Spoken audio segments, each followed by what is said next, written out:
Production walk situationals. Production walk situationals. Okay. Nick, what do you do if the client has design changes that they want to make?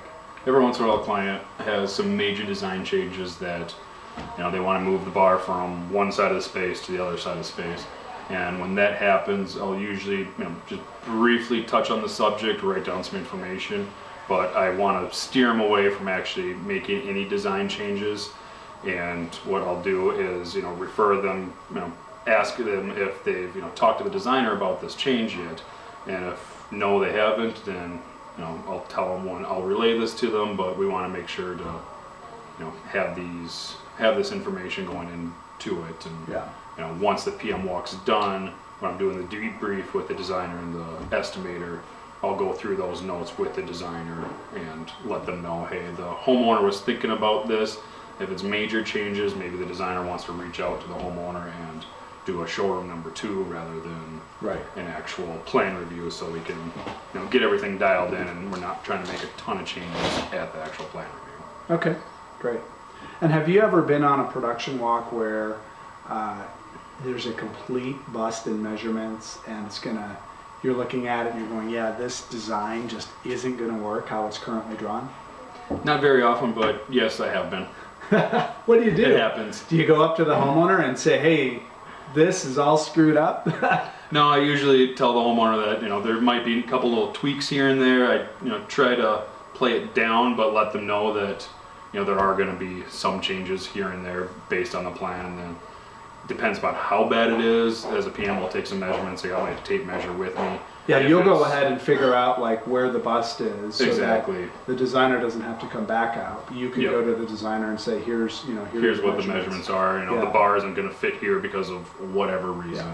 And go through there and just again kind of let the homeowner play it down that, hey, we screwed up. We don't really want to do that, but play it down that there's going to be some tweaks here and there. Yeah, so I went downstairs. I did find a couple little tweaks that we're going to be making, so there'll be some potentially maybe some small changes in the design, but that's why I'm here. That's why I come out, measure twice and cut once. So. Correct.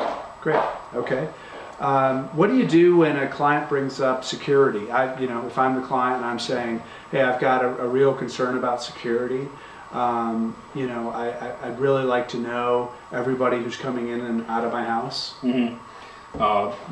We get that quite a bit, and one thing I like to reassure the homeowners when it comes to security is, as a project manager, I'm there every day.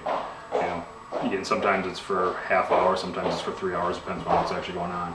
That and talking about our trades, letting them know that we actually have trade partners, not subcontractors. So we're not just going out and shopping for the lowest price subcontractor. It's trades that we've been working with for years.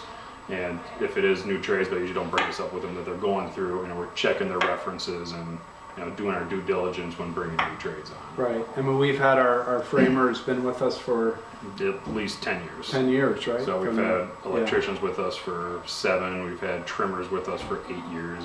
We have our trades that have been with us for the long haul, and homeowners knowing that, hey, I usually tell the homeowners that our trades are an extension of our FBC family. Sure. Okay. Cleanliness. I'm a neat freak. Maybe I've got a kid who's asthmatic. Cleanliness, big issue. How do you respond to that? So a couple things with cleanliness. One, our trades clean up after themselves every day. So when they leave the job site, they're giving it a good sweep. They're, making sure that there isn't just chaos everywhere. And then 2, before we start the job, we set up our job protection. We set up plastic zipper doors. Depending, we're putting insulation, cold air returns. In Minnesota, we're putting down our carpet runners upstairs to lead to the bathrooms. I reassure them that we do our best to mitigate as much dust and dirt and debris as we can, but I also let them know that dust is dust. We can do our best, but we can't stop it from going everywhere. Right. Okay. Hey, do I need to be here as a client? Is this something that I should be here